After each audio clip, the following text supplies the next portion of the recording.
कांग्रेस ने किसी के साथ कोई खेला नहीं किया है। कांग्रेस एक राष्ट्रीय पार्टी है और राष्ट्रीय पार्टी होने के नाते उसका फर्ज है कि वो दिल्ली में चुनाव लड़े और सारी सीटों पे चुनाव लड़े। जो नेशनल पार्टियां होती हैं और वो जब पूरी सीटों पे चुनाव लड़ती हैं तो उसको हम कभी भी वोट कटुआ नहीं कह सकते। वोट कटुए हमेशा वही पार्टी होती हैं जो आती हैं एक दो सीटों पे चुनाव लड़ती हैं और पूरे चुनाव का समीकरण खराब कर देती हैं।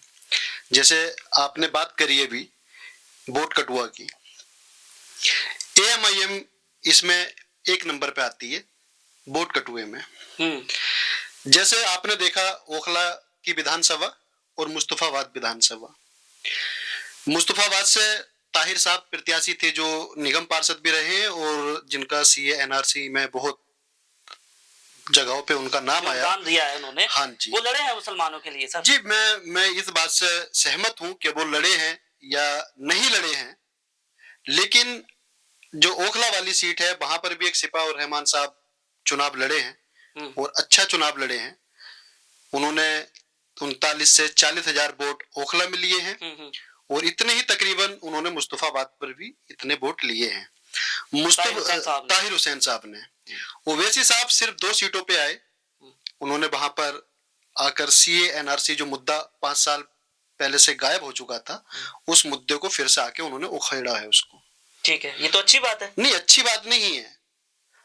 गड़े मुर्दे उखेड़ना कभी अच्छी बात नहीं होती है सर। सीएए एनआरसी, अरे आप सुनिए, हाँ बिल्कुल हम सीए एनआरसी का मतलब समझते हैं और सीए एनआरसी का अगर सबसे ज्यादा विरोध किसी ने किया है तो वो कांग्रेस पार्टी ने किया है। लेकिन ऐसे वक्त में अगर आप 2 सीटों पे चुनाव लड़ रहे हैं और एनआरसी का एक आपने इतना बड़ा मुद्दा बना दिया जिसका नुकसान पूरी दिल्ली के अंदर देखने को मिला है और खास करके जो बी टीम का एक ठप्पा एएमआईएम पे लगता है उसको कहीं ना कहीं उन्होंने सही भी साबित किया है, क्योंकि मुस्तफाबाद वाली जो सीट है जहां से अदील खान जो थे वो आम आदमी पार्टी के प्रत्याशी हैं और अली मेहंदी कांग्रेस के प्रत्याशी हैं। हालांकि आम आदमी पार्टी से कहीं ना कहीं नाराजगी थी लोगों के मन में, लेकिन अली मेहंदी के समर्थन में कहीं ना कहीं लोग थे, उनकी तरफ लोग आना चाहते थे। लेकिन वहां पर एकदम से ओवैसी साहब की एंट्री होती है और ओवैसी साहब वहां पे ताहिर साहब को प्लांट कर देते हैं कि यहाँ से चुनाव ताहिर साहब लड़ेंगे। वो चुनाव लड़े वहां पर और उनके चुनाव लड़ने का नतीजा ये हुआ कि वो 39 से 40,000 के आसपास वो भी वोट ले गए वहां पर और उसका सीधा फायदा बीजेपी को मिला। और इसमें एक देखने वाली चीज ये भी रही है इस चुनाव में, जो सिपा और रहमान साहब हैं या ताहिर साहब हैं उनको बहुत टाइम से बेल भी नहीं मिल पा रही थी, लेकिन चुनाव के लिए उन्हें बेल दी गई। कानून है ये तो सर। अरे देखो, कानून अगर चाहता है बेल लेने के लिए, अगर कोई व्यक्ति चाह रहा है कि उसका नॉमिनेशन हो तो फिर उसके लिए उसको आना तो पड़ेगा भाई। तो उसी वजह से उनको बेल मिली चुनाव लड़ने के लिए। अभी उन पर आरोप सिद्ध नहीं हुआ है, चार्जशीट भी नहीं लगी है, पिछले 5 सालों से वो जेल के अंदर बंद है। मैं आपकी बात से सहमत हूँ। खाली ताहिर साहब या सिपा रहमान साहब ही नहीं, पूरे भारत के अंदर पता नहीं कितने मुसलमान लोग ऐसे हैं जो जेलों में बंद हैं जिन पे सिर्फ आरोप लगे हुए हैं, साबित नहीं हुए हैं। अच्छा, इस बारे में उनको जमानत नहीं मिल रही है, लेकिन यहाँ पे दोनों प्रत्याशियों को जमानत मिल जाती है प्रचार करने के लिए। जैसे चुनाव प्रचार बंद होता है उनको वापस जेल भेज दिया जाता है। अच्छा, इस बारे में मैं थोड़ी जरा सर से बात कर लेता हूँ। सर, अभी जो सर ने कहा, आपने सारी बातें सुन रखी हैं। सर ने कहा है कि उन दोनों कैंडिडेट को इसी वजह से जमानत मिल गई ताकि वो लोग आकर के आम आदमी पार्टी के या कांग्रेस के वोट काटे। क्या आप इस बारे में क्या बात कहना चाहते हैं, बताइए। देखिए, ये तो रिजल्ट सब कुछ दिखा रहा है। पाशा भाई का कहना है कि आम आदमी ये एआईएमआईएम ने वोट कटवा का रोल यहाँ प्ले किया है। अगर वोट कटवा का रोल एआईएमआईएम ने प्ले किया है तो 10 सीटों पे जो बीजेपी की जीत हुई है, 15 सीटें लगभग 15 सीटें, हाँ, तो वहां तो कांग्रेस ने की वजह से हुआ है। तो अब क्या कांग्रेस को हम बी टीम बोलेंगे? बीजेपी का, हाँ। कांग्रेस को बीजेपी का बी टीम बोलेंगे हम? सही बात है। अगर ऐसा है तो कांग्रेस बीजेपी की बी टीम है, क्योंकि उन्होंने 10 सीटों पे ऐसा 10 से 15 सीटों पे ऐसा हुआ है। और ये 48 सीटों का जो बीजेपी जीत हुई है दिल्ली में, 48 सीट का, और सिर्फ 22 सीट पे आम आदमी पार्टी जीते हैं। एआईएमआईएम ने अपने कितने कैंडिडेट को खड़ा किया था? 2 कैंडिडेट पे खड़ा किया था। तो और दो में भी एक जो है वो इनको मिल ही गया, केजरीवाल साहब को, आम आदमी पार्टी को। हाँ, अमानत साहब तो की वहां सीट तो मिल जीते। गई। तो अगर एक जगह पे वो ये बोलेंगे कि भाई ये वोट कटवा पार्टी है, तो बाकी 47 जगहों पे इन्होंने क्या किया? सही कैसे बात। बीजेपी जीत गई?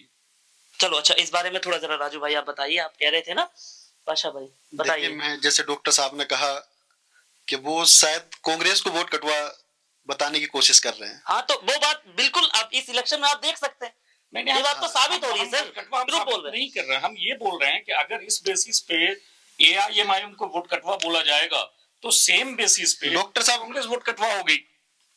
उस बेसिस पे, सेम बेसिस पे कांग्रेस भी वोट कटवा कहलाएगी ना। उसी कोट कर रहा हूँ डॉक्टर साहब। जैसे आपने कहा कि सिर्फ दो सीटों पर चुनाव लड़ रही थी एमआईएम, बाकी सीटों पे तो फिर कांग्रेस वोट कटवा हुई। देखिए, कांग्रेस कभी वोट कटवा नहीं रही है। कांग्रेस हमेशा गरीबों का, वंचितों का, पिछड़ों का, दलितों का, हिंदुओं का, मुस्लिमों का, मतलब ऑल ओवर जितनी भी कास्ट है, सबको साथ लेके चलने की बात करती है। आप हमारे सीनियर हैं डॉक्टर साहब, आप हमसे बड़े हैं उम्र में भी और तजुर्बे में भी। एक एक परसेंट वोट का जो परसेंटेज होती है वो इफेक्ट करती है इलेक्शन को। दूसरी बात, एक एक बयान पूरे पूरे प्रदेश के इलेक्शनों का समीकरण बदल देता है। सीए एनआरसी का मुद्दा जो था, जो इस चुनाव का कोई मुद्दा नहीं था, उसको प्लांट करने वाले ओवैसी साहब हैं, और उसका फर्क सारी जगहों पे पड़ा है। अब हम बात करते हैं कि भाई बीजेपी तो 48 सीटें लेके गई है और आप जो है 22 सीटें लेके गई है, और 10 सीटें जो आप बता रहे हैं कि मतलब उस पे कांग्रेस ने वोट काटने का काम किया है, वहां पे कांग्रेस सेकंड पे और थर्ड पे आई है। उन जो 10 सीटों का आंकड़ा लोगों के बीच में चल रहा है, सोशल मीडिया के जरिए या किसी भी जरिए से जो चल रहा है, वो इसलिए चलाया जा रहा है, कहीं ना कहीं जो अहंकार था आम आदमी पार्टी के अंदर, जो केजरीवाल के अंदर अहंकार था कि नहीं मैं चुनाव लड़ूंगा और मैं चुनाव जीतूंगा, वो अहंकार उनको लेके डूबा है।